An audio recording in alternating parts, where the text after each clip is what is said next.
President Akufo-Addo is expected to name his first list of ministerial nominees before close of week. By January 13, 2017, Mr. Akufo-Addo had already made his initial appointment, including key staffers at the presidency. The situation is different this year, as he has yet to make any appointments nearly a week since he took his oath of office for his final term as president. Well, the Joy Super Morning Show this morning assessed the performance of some of the individuals who served in the last 4 years and explained whether or not they deserved another appointment. Presidential Affairs correspondent Elton Brobe joins me with more on these appointments, because we understand it is at the advanced stage with letters dispatched to some of the appointees already. Hello, Elton. What do we know at this stage?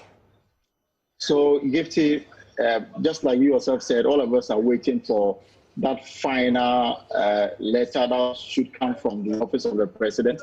And then we can all go to town with the names and say that this is the final and the most authentic list. So whatever we do now can best be described as speculating around the names that we have been told have been confirmed, approved, and waiting to be submitted to for the cabinet ministers to Parliament for Referral to Appointments Committee, and then they can start work on their vetting.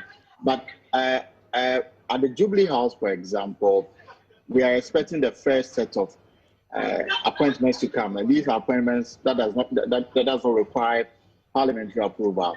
So we have the Chief of Staff, 2 deputies, the National Security Advisor, the Director of Research, Director of Communication, his deputy, and 2 other presidential appointments that are required at this very moment. And I'm sure that tomorrow the cabinet ministerial appointments will come.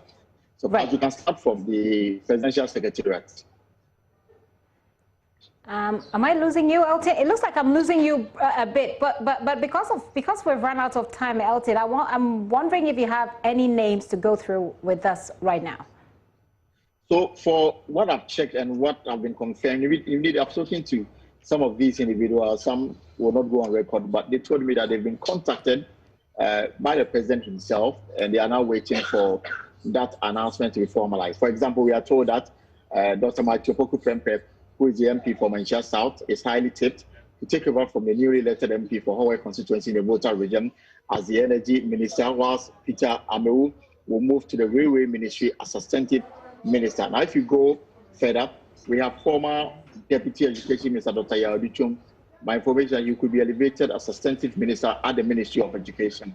Member of Parliament for Crete constituency Damboche. My information is that he will be heading the Ministry of Local Government Development from the Regional Reorganization Ministry. Whilst Dr. Osher Fiye and Koku Ofori Siama will retain their portfolios as Minister for Agri and Transport respectively. Some party supporters are also rooting for Deputy Attorney General Godfred, whom I'm told is likely to be named as the next Attorney General of the Republic of Ghana.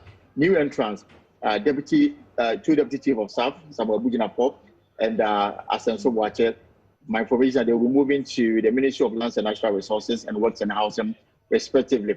What has been made clear is that those who lost their parliamentary seats whilst as sitting ministers, my information is that will not be considered in the second term of the president's administration.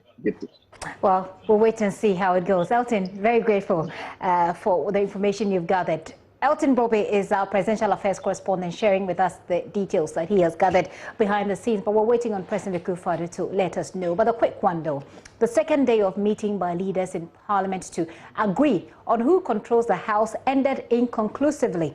Now, the leaders are expected to meet again tomorrow to agree on the way forward. Today's meeting actually lasted for less than an hour.